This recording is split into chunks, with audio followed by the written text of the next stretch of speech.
La salle à manger de la famille Anderson m'avait toujours intimidé. Des lustres en cristal valant plus que la plupart des voitures, des œuvres d'art nécessitant des polices d'assurance, et une table pouvant accueillir confortablement 20 personnes. Ce soir, elle en accueillait 12, mes parents, mes 3 frères et sœurs avec leurs conjoints, et moi. L'intruse, comme toujours. Alors, Emma, commença mon frère Marcus, en faisant tourner son vin d'une manière qui le faisait paraître un peu trop maniéré. Toujours en train de faire ton petit truc de tech à Seattle. J'ai souri poliment, en coupant mon steak hors de prix. Oui, toujours à Seattle. Mon entreprise se porte bien. Entreprise, ricana ma sœur Victoria. Elle buvait depuis avant le dîner. Tu veux dire ton truc d'application? Ça fait quoi, au juste? Nous développons des solutions d'IA pour la prévision financière, ai-je expliqué, en gardant une voix égale. J'avais appris il y a des années que montrer ses émotions dans cette famille, c'était comme montrer du sang à des requins. Ça a l'air compliqué, dit ma mère, sur ce ton qui signifiait qu'elle trouvait cela tout sauf impressionnant. Patricia Anderson avait perfectionné l'art du compliment dédaigneux. Comme c'est gentil que tu t'occupes. Mon père, Richard Anderson, leva à peine les yeux de son téléphone. En parlant d'affaires, j'ai une annonce à faire.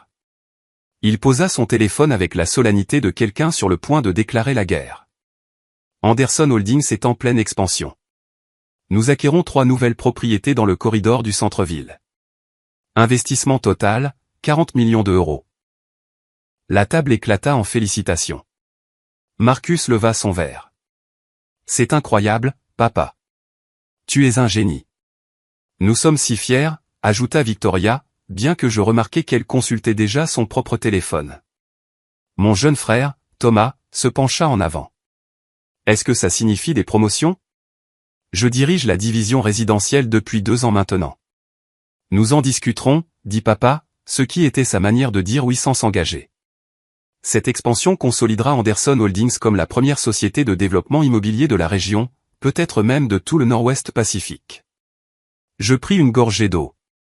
L'ironie était si épaisse que je pouvais la goûter.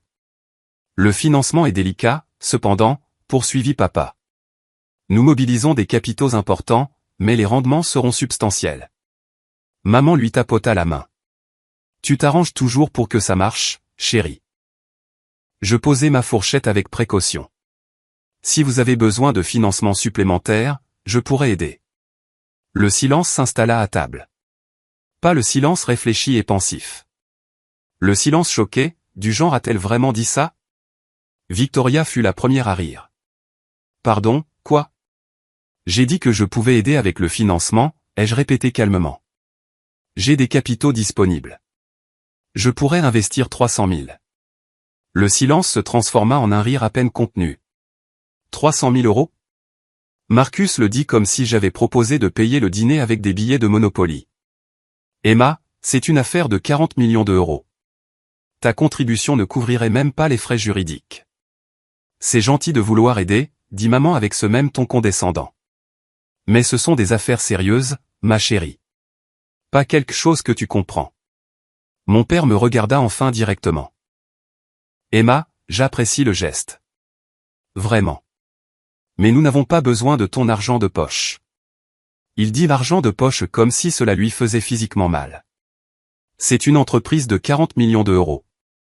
Nous travaillons avec des investisseurs sérieux. Des fonds institutionnels.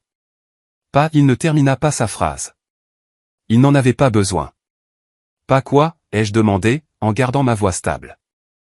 Pas de l'argent d'amateur provenant d'une start-up technologique qui opère probablement depuis un café, termina Victoria pour lui. Elle ne m'avait jamais pardonné d'avoir manqué son mariage à l'étranger pour conclure une affaire cruciale. Sans vouloir t'offenser, Emma, mais tu joues dans la pataugeoire. Nous sommes dans l'océan. Thomas essaya d'être diplomate. Ce que Victoria veut dire, c'est que notre structure de financement est complexe. Nous avons des relations établies avec des sociétés de capital risque, des groupes de capital investissement, des investisseurs institutionnels. Ce n'est pas vraiment quelque chose où les contributions individuelles ont un sens. Sauf si ces contributions individuelles sont à 8 ou 9 chiffres, ajouta Marcus avec un sourire narquois. Tu as 100 millions qui traînent quelque part, Emma. Plus de rire. Ma belle-sœur, Jennifer, essuya même des larmes de ses yeux. J'ai sorti mon téléphone. Oh, on t'ennuie? Lança Victoria. Ta petite application t'envoie des notifications? Juste besoin d'envoyer un message rapide, ai-je dit, en tapant soigneusement. Veuillez m'excuser. Le message était simple, David, retire tout soutien financier à Anderson Holdings, avec effet immédiat. Code d'autorisation, EMA 7734. Exécuté après le début de leur conseil d'administration de 19 heures. J'ai appuyé sur envoyer et j'ai posé mon téléphone, face contre la table. Comme je le disais, poursuivit papa, clairement agacé par mon utilisation du téléphone, cette expansion représente l'aboutissement de 30 ans de construction de cette entreprise. 30 ans de relations, de réputation, et de résultats. Ce n'est pas quelque chose dans lequel on peut simplement entrer avec un chèque. Même un chèque de 300 000 €, ajouta maman comme si cela concluait l'affaire. Je comprends, dis-je doucement. Vraiment? Victoria se pencha en avant. Parce que tu sembles penser que ce que tu fais à Seattle te met à notre niveau. Ce n'est pas le cas. Tu fais des applications. Nous bâtissons des empires. Victoria, dit faiblement Thomas. Non, laisse-moi finir. Victoria était lancée maintenant, enhardie par le vin et l'approbation qu'elle voyait dans les yeux de nos parents. Emma a toujours été comme ça, essayant toujours de s'imposer là où elle n'a pas sa place. Vous vous souvenez quand elle voulait rejoindre l'entreprise après l'université? Dieu merci, papa a dit non. Je m'en souvenais. J'étais sortie première de ma promotion de Wharton avec un diplôme en finance. Mon père m'avait dit qu'Anderson Holdings était une entreprise familiale et que je devais trouver ma propre voie. Marcus, qui avait à peine obtenu son diplôme d'une université d'État, avait immédiatement obtenu un poste de vice-président. J'ai trouvé ma propre voie, ai-je dit. Oui, c'est vrai, dit maman, utilisant sa voix de « passons à autre chose », et nous sommes heureux pour toi. Mais cette conversation porte sur des investissements de capitaux sérieux, et franchement, c'est au-dessus de tes moyens. Mon téléphone a vibré. J'y ai jeté un coup d'œil. Un texto de David Chin, mon gestionnaire d'investissement, confirmait. Retrait de 180 millions € d'Anderson Holdings. Le conseil d'administration commence dans 8 minutes. Ils ne le savent pas encore. Je pris une autre gorgée d'eau. La meilleure partie, disait papa, c'est que notre principal bailleur de fonds vient d'augmenter son engagement. 50 millions de plus disponibles si nous en avons besoin. Quand on a la réputation que nous avons bâtie, l'argent vous trouve. Qui est le principal bailleur de fonds? Demanda Jennifer. Papa sourit mystérieusement. Confidentiel. Mais c'est un acteur majeur. Une opération très sophistiquée. Ils sont avec nous depuis 5 ans maintenant, et ils continuent d'augmenter leur position parce qu'ils voient notre valeur. 5 ans. C'était exactement le moment où j'avais commencé à investir dans Anderson Holdings par le biais de sociétés écrans et de sociétés d'investissement. Ils n'en avaient aucune idée. Ça doit être agréable d'avoir ce genre de soutien, ai-je dit. Ça l'est, acquiesça papa. C'est ce qui arrive quand on opère à un certain niveau. On attire de l'argent sérieux. Mon téléphone a de nouveau vibré. David, le conseil d'administration commence. Ton père vient d'entrer. Ça va être intéressant. J'ai regardé ma montre. 19h02, quelque chose ne va pas, demanda maman, remarquant mon attention à l'heure. Non, rien du tout. Le téléphone de papa sonna. Il y jeta un coup d'œil, fronça les sourcils, et refusa l'appel. Où en étions-nous? L'expansion, suggéra Marcus. Le téléphone de papa sonna à nouveau. Le même numéro. Il le refusa encore, plus irrité cette fois. Tu devrais peut-être répondre, ai-je suggéré. Ce n'est pas grave. Ils laisseront un message.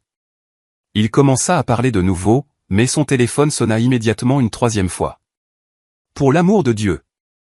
Il répondit. J'espère que c'est important. Je suis à un dîner de famille. Nous avons tous regardé son visage changer. L'irritation se mua en confusion, puis en choc, et enfin en quelque chose qui approchait de la panique. Qu'est-ce que vous voulez dire par retirer? Sa voix monta. C'est. Non. Il doit y avoir une erreur. Vérifiez encore. Silence pendant qu'il écoutait. Tout? C'est impossible. Qui a autorisé ça? Encore le silence. Son visage devenait rouge. Que voulez-vous dire par l'effet immédiat? Nous avons des contrats, des accords. Marcus et Thomas échangèrent des regards inquiets. Victoria posa son verre de vin. Je dois vous rappeler, dit papa, la voix tendue. Il raccrocha et commença immédiatement à composer un autre numéro.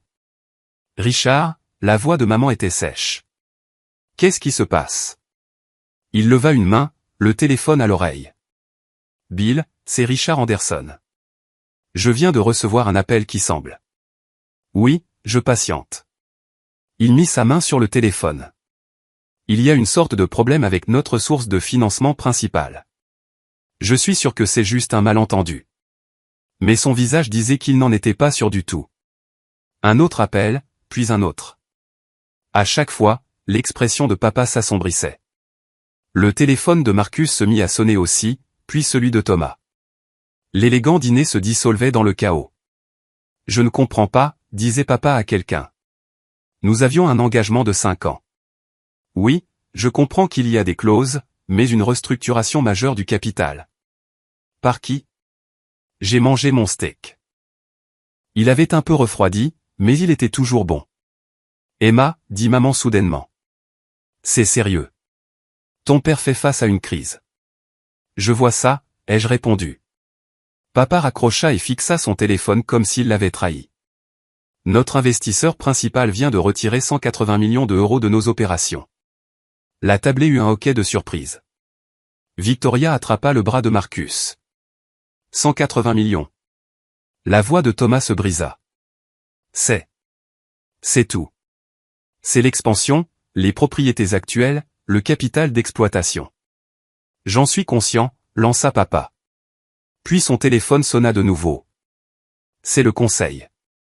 Je dois prendre cet appel. Il se leva et se dirigea vers son bureau, sa démarche assurée remplacée par quelque chose d'incertain. Marcus le suivit. Puis Thomas. Maman resta assise, figée, son calme parfait se fissurant. Ça ne peut pas arriver.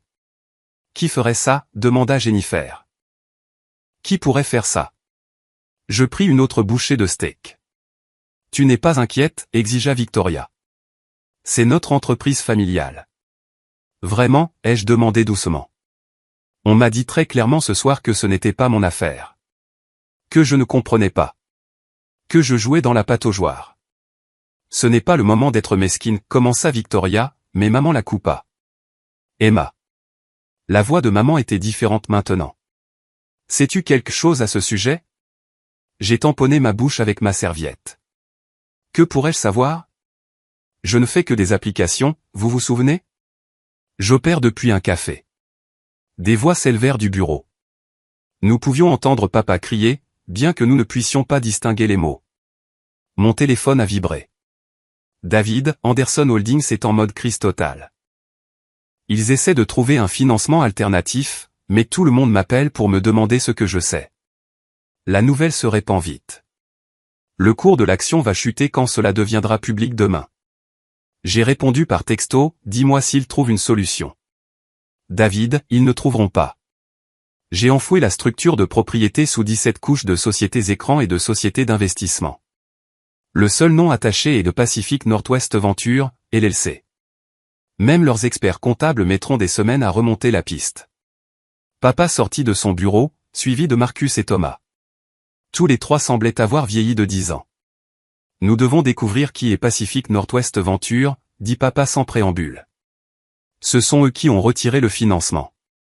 Quelqu'un reconnaît ce nom? Des têtes se secouèrent autour de la table.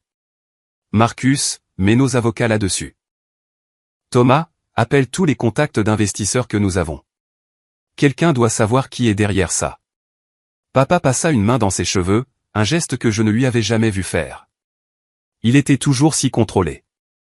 Jennifer, tu as travaillé dans le capital risque avant. Connais-tu cette société? Pacific Northwest Venture?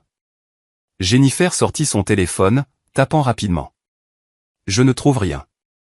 Pas de site web, pas de déclaration publique, pas de société de portefeuille listée nulle part. C'est un fantôme. Les fantômes n'ont pas 180 millions d'euros, lança Victoria. Je me suis éclairci la gorge.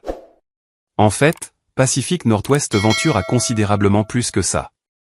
Tout le monde se tourna pour me regarder. Que as-tu dit? La voix de papa était très basse. Pacific Northwest Venture. C'est l'une des plus grandes sociétés d'investissement privées de la région.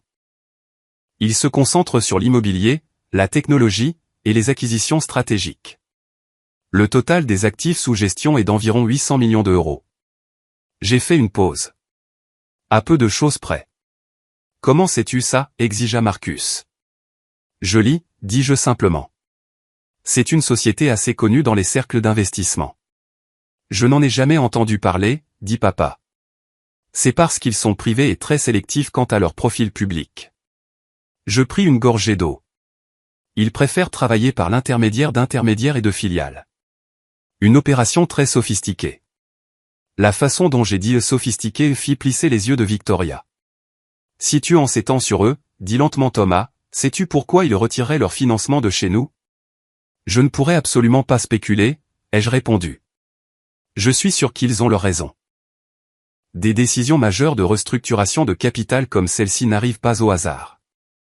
Le téléphone de papa sonna à nouveau. Il le regarda et son visage devint blanc. C'est Lawrence Hendricks. Le Lawrence Hendricks? La voix de maman était faible. De Hendricks Capital? Papa répondit, en mettant le haut-parleur. Lawrence, merci de me rappeler si vite. Richard, la voix qui sortit du haut-parleur était mesurée et professionnelle. J'ai entendu parler de votre situation. Je vous appelle par courtoisie pour vous informer que Hendricks Capital ne sera pas en mesure de fournir un financement relais pour le moment. Mais Lawrence, nous travaillons ensemble depuis 15 ans. Et j'apprécie cette relation, c'est pourquoi je suis direct avec vous. Ce qui s'est passé avec Pacific Northwest Venture a créé d'importantes préoccupations en matière de risque. Tant que vous n'aurez pas résolu votre relation avec eux, aucune société d'investissement sérieuse ne touchera à Anderson Holdings. Notre relation? Nous n'avons pas de relation avec eux au-delà des conditions d'investissement standard. C'est clairement une sorte d'action hostile. Vraiment? La voix de Lawrence était sèche. Richard, Pacific Northwest Venture ne fait rien d'hostile. C'est l'une des opérations d'investissement privé les plus respectées dans 3 États. S'ils ont retiré leur financement, il y avait une raison. Et tant que je ne connaîtrai pas cette raison, je dois protéger mes investisseurs. Silence autour de la table. On pouvait entendre le tintement des cristaux du lustre dans le courant d'air. Vous voulez dire que Pacific Northwest Venture a autant d'influence? La voix de papa était tendue. Richard, il pourrait racheter Hendricks Capital demain s'il le voulait. Ils ont des relations dans toutes les grandes banques, toutes les sociétés de capital risque, tous les groupes de capital investissement de la côte ouest. Se mettre en travers de leur chemin, c'est un suicide professionnel. Une pause. Que as-tu fait? Je n'ai rien fait. Alors tu ferais mieux de découvrir ce qui s'est passé, car à l'heure actuelle, ton entreprise est intouchable. La ligne se coupa. Papa resta là, tenant son téléphone comme une grenade dégoupillée. C'est de la folie, dit Victoria. Une seule société ne peut pas avoir autant de pouvoir. Le téléphone de Marcus vibra. Puis celui de Thomas. Ils regardèrent tous les deux leurs écrans et pâlirent. Quoi? Exigea maman. Ça se propage, dit faiblement Marcus. Je viens de recevoir 3 emails de contact d'investisseurs. Ils demandent tout ce qui s'est passé avec Pacific Northwest Venture. Ils disent tous qu'ils doivent réévaluer leur position avec nous. Pareil ici, ajouta Thomas. L'un d'eux a dit, et je cite, « Je ne savais pas que vous aviez le soutien de PNV. Pourquoi mettriez-vous cette relation en péril? J'ai vérifié mon propre téléphone. David m'avait envoyé un message avec un simple emoji, un visage souriant avec des lunettes de soleil. Papa s'assit lentement. Que quelqu'un trouve tout sur Pacific Northwest Venture. Tout. Qui la dirige, dans quoi ils investissent, qui sont leurs autres sociétés de portefeuille. Il doit y avoir un moyen de régler ça. Je peux aider avec ça, ai-je dit. Tout le monde me regarda de nouveau. Tu peux? La voix de papa contenait quelque chose que je n'avais jamais entendu auparavant. De l'espoir peut-être, ou du désespoir. Je connais pas mal de choses sur Pacific Northwest Venture, ai-je confirmé. J'ai suivi leurs opérations pendant des années. J'ai étudié leur schéma d'investissement, leur processus de prise de décision, leur stratégie de gestion de portefeuille. Pourquoi les aurais-tu étudiés? Demanda Victoria, suspicieuse. Parce qu'ils sont brillants, dis-je simplement. Ils ont commencé il y a 5 ans avec un capital de départ d'environ 50 millions d'euros. Grâce à des investissements stratégiques et une gestion de portefeuille minutieuse, ils ont atteint plus de 800 millions d'euros d'actifs. Ils se concentrent sur les propriétés sous-évaluées, les entreprises technologiques émergentes, et les acquisitions immobilières stratégiques. Leur taux de rendement est de 43% par an. J'avais maintenant toute leur attention.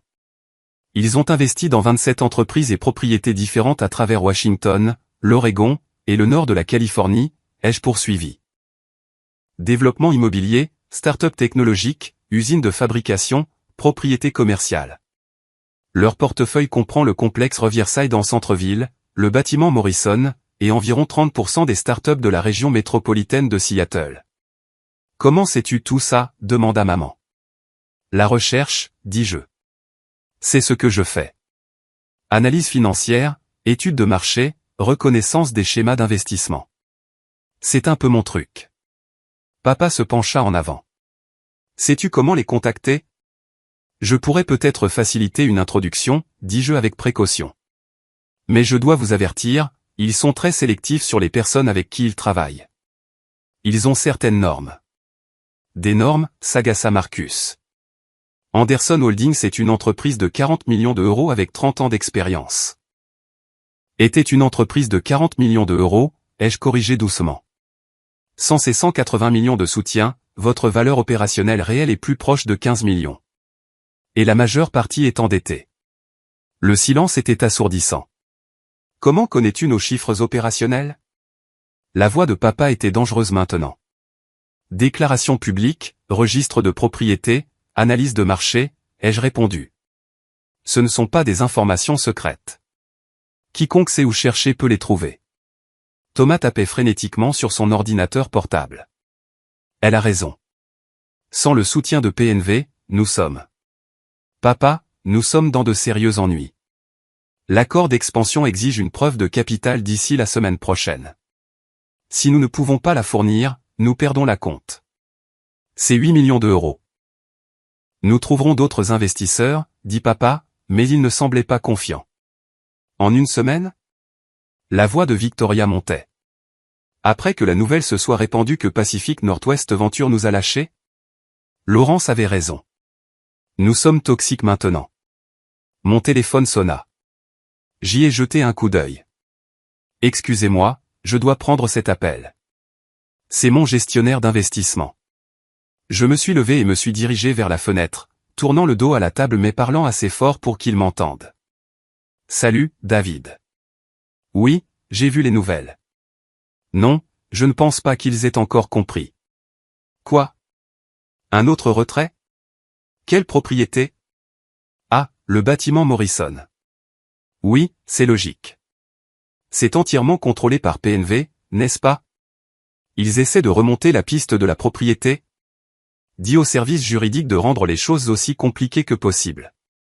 Bien sûr. Oui, je serai de retour à Seattle demain. Nous pourrons nous voir alors. J'ai raccroché et me suis retourné vers la table. Tout le monde me dévisageait. Désolé pour ça, ai-je dit en retournant à ma place. Où en étions-nous? Qui était-ce? Demanda papa. Mon gestionnaire d'investissement, David Chin. Il s'occupe de mon portefeuille. Ton portefeuille, répéta lentement Marcus. Oui, j'ai des investissements.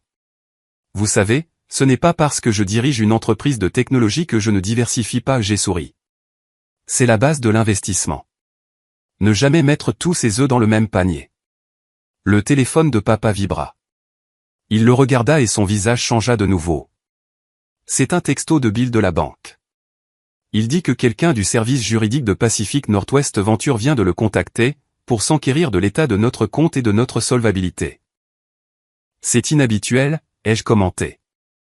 Les sociétés d'investissement n'entrent généralement pas en contact direct avec les banques après un retrait. Sauf si. Sauf si quoi, exigea maman.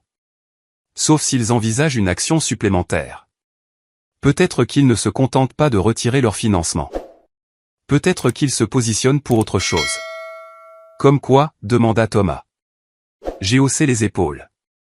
Une prise de contrôle. Un rachat. Difficile à dire sans connaître leur stratégie. Les yeux de Victoria étaient fixés sur moi maintenant. Trop fixés. Tu en sais beaucoup sur leur façon de fonctionner. Je vous ai dit que je les avais étudiés. Personne n'étudie une société d'investissement aussi attentivement sans avoir une raison, insista Victoria. Quelle est ta raison, Emma? J'ai soutenu son regard calmement. Curiosité professionnelle. Ils sont bons dans ce qu'ils font. J'aime apprendre des meilleurs. Le téléphone de papa sonna de nouveau. Il répondit sans vérifier l'appelant. Oui. Quoi? Vous ne pouvez pas être sérieux. Non, je comprends. Mais. D'accord. Merci de me l'avoir fait savoir. Il raccrocha et regarda maman. Le bâtiment Morrison. Qu'est-ce qu'il y a avec? Ils exercent leur contrôle majoritaire. Avec effet immédiat, Anderson Holdings ne gère plus la propriété. Pacific Northwest Venture en prend le contrôle direct. Ils ne peuvent pas faire ça, dit Marcus. Ils le peuvent, dis-je, s'ils détiennent la majorité des parts. Ce qui est le cas. 51%, je crois. Toutes les têtes se tournèrent vers moi. Comment pourrais-tu savoir ça? La voix de papa n'était qu'un murmure. C'est dans les registres de propriété. Une information publique. J'ai fait une pause. En fait, Pacific Northwest Venture détient des positions majoritaires ou minoritaires significatives dans la plupart de vos principales propriétés. Le bâtiment Morrison, le complexe Riverside, les parkings du centre-ville, les appartements Harborview. Ils sont positionnés de manière assez stratégique dans votre portefeuille. C'est impossible, dit maman. Nous saurions si une seule société avait autant de contrôle. Le sauriez-vous, ai-je demandé.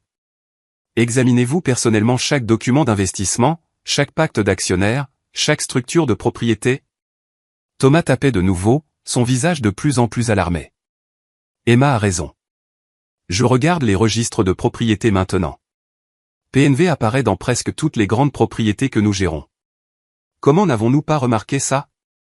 Parce qu'ils sont entrés par différentes filiales à différents moments, ai-je expliqué. C'est leur stratégie. Ils ne s'annoncent pas. Ils accumulent tranquillement des positions stratégiques.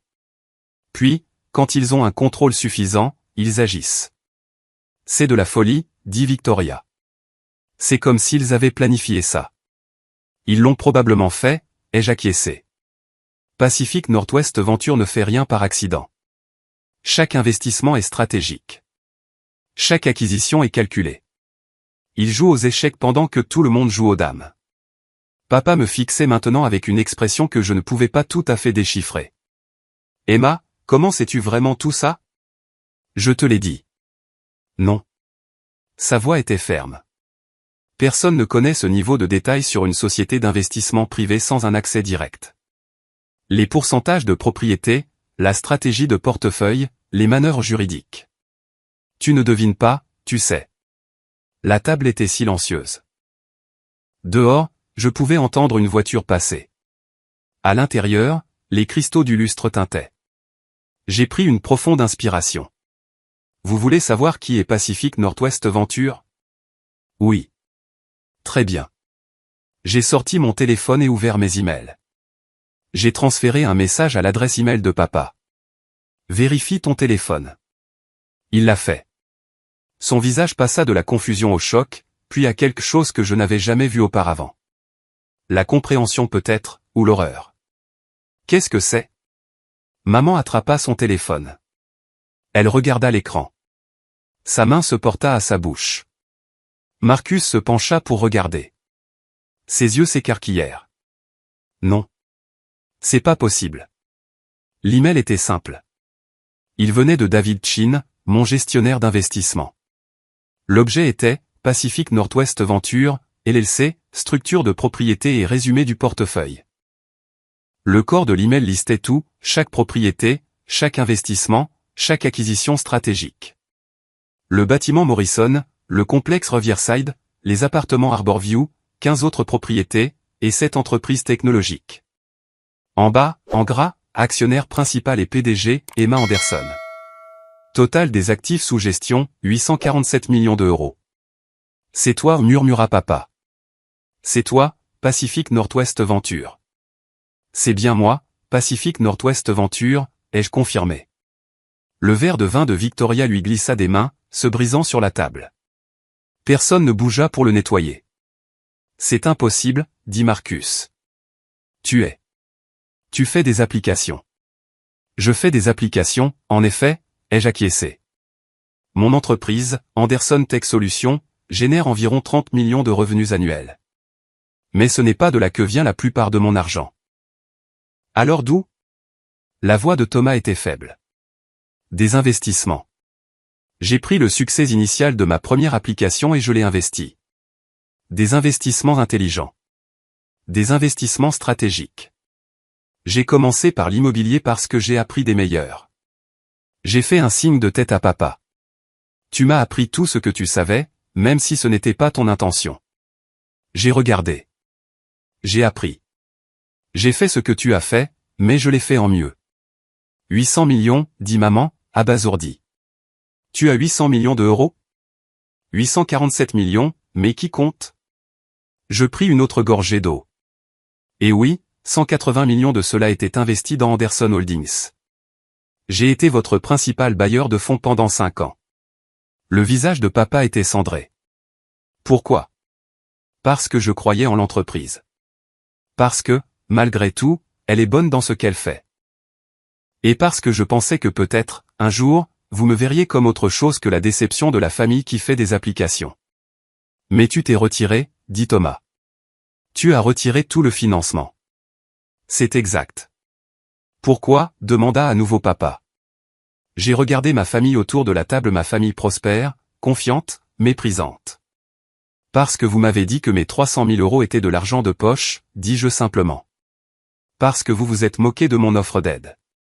Parce qu'après 5 ans à financer secrètement toute votre opération, à m'assurer que vous aviez le capital pour vous développer et prospérer, vous m'avez dit que je jouais dans la pataugeoire pendant que vous étiez dans l'océan.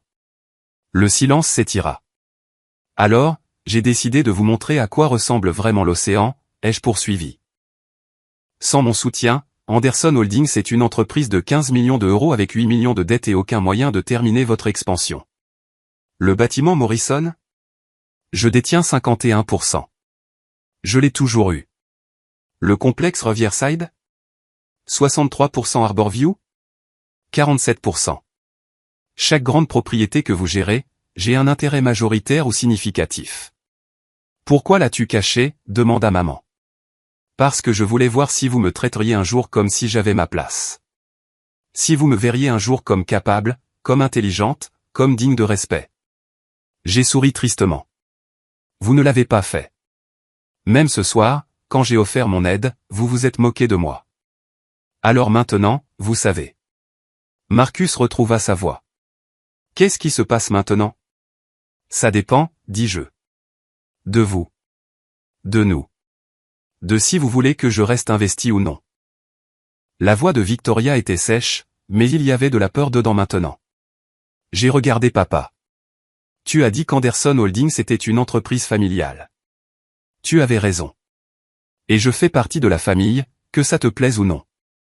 Alors voici mon offre, je restaurerai le financement, la totalité des 180 millions. J'augmenterai même mon investissement à 200 millions pour aider à l'expansion. L'espoir vacilla sur le visage de papa. Mais, ai-je continué, les choses changent. Je ne suis plus une partenaire silencieuse. Je veux un siège au conseil d'administration. Je veux une transparence totale sur tous les investissements et décisions.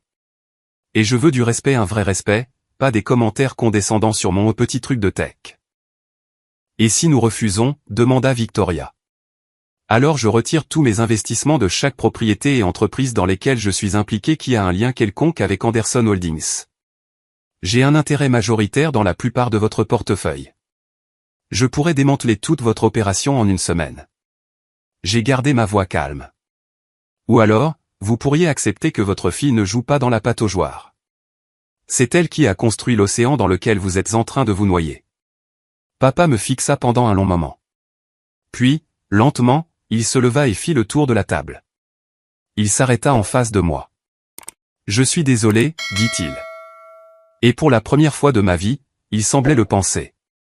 Pourquoi, spécifiquement? Ai-je demandé. Pour t'avoir sous-estimé. Pour t'avoir méprisé. Pour ne pas avoir vu. Il s'interrompit. Pour n'avoir rien vu de tout ça. Maman se leva aussi. Nous n'avions aucune idée.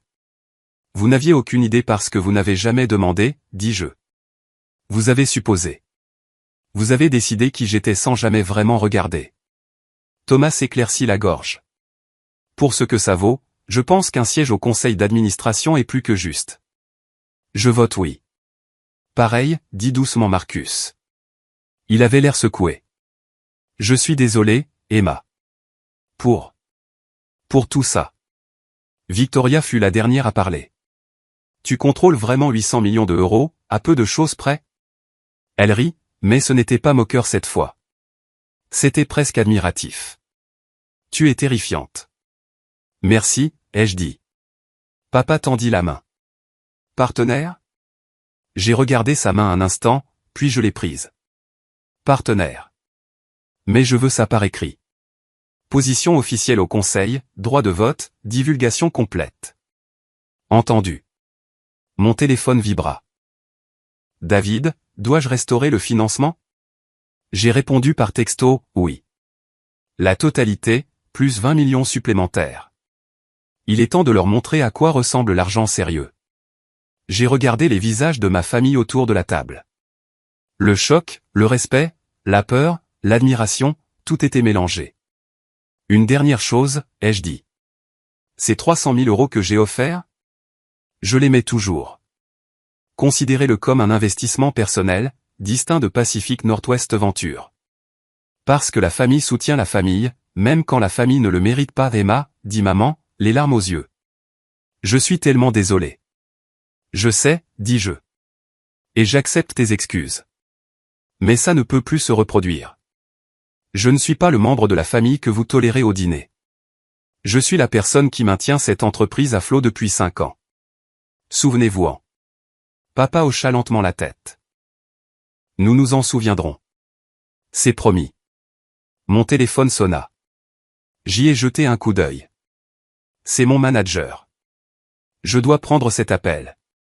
J'ai répondu. David. Oui. Autorise la restauration du financement. Toutes les propriétés, rétablissement complet du capital. Non, augmente-le à 200 millions au total. Oui, j'en suis sûr. Aussi, prépare les documents pour ma position au conseil d'administration d'Anderson Holdings. Tout est officiel? Parfait. À lundi. J'ai raccroché et j'ai regardé ma famille. Vous aurez votre financement de retour d'ici demain matin. Le conseil recevra mes documents de nomination lundi. L'expansion peut se poursuivre comme prévu. Merci, dit papa. Ne me remerciez pas, ai-je répondu. Ce sont des affaires. Je suis une investisseuse qui protège son investissement. Le fait que vous soyez ma famille est secondaire. Je me suis levé. Maintenant, si vous voulez bien m'excuser, j'ai un vol tôt demain pour Seattle. J'ai de vraies affaires à régler. Emma, attends, appela maman alors que je me dirigeais vers la porte. Pouvons-nous parler davantage de ça? De tout? Je me suis arrêté sur le seuil. Bien sûr. Appelez mon bureau et prenez rendez-vous. Mon assistante trouvera un créneau dans mon agenda. Le choc sur leur visage valait presque les 5 années d'investissement secret. Presque. Alors que je m'éloignais du manoir de la famille Anderson, mon téléphone vibrait de messages de David. Le financement était en cours de restauration. Les avocats rédigeaient les documents pour ma position au conseil. Le cours des actions se stabiliserait d'ici le matin. J'avais passé 5 ans à bâtir un empire en secret, finançant l'entreprise de ma famille pendant qu'ils me rejetaient comme quelqu'un qui faisait des applications. Ce soir, je leur avais montré la vérité. Pas avec colère, pas avec jubilation, mais avec le pouvoir simple et dévastateur des faits et des chiffres. Parfois, la meilleure vengeance n'est pas de se mettre en colère. C'est de leur prouver qu'ils ont tort, avec 800 millions d'euros et un sourire. Mon téléphone vibra une dernière fois. Un texto de papa. Je suis vraiment fier de toi. J'aurais dû le dire il y a des années. Je suis désolé qu'il ait fallu ça pour que je voie ce que tu étais devenu. J'ai souri et répondu par texto. On se voit à la réunion du conseil, papa. La pataugeoire, en fin de compte, n'était que l'endroit où je m'étais entraîné avant de construire l'océan. Et maintenant, ils y nageaient tous, qu'ils le veuillent ou non. Je leur avais offert 300 000 €, et ils avaient ri. Maintenant, ils me devaient 200 millions, et ils ne me verraient plus jamais de la même manière. Parfait.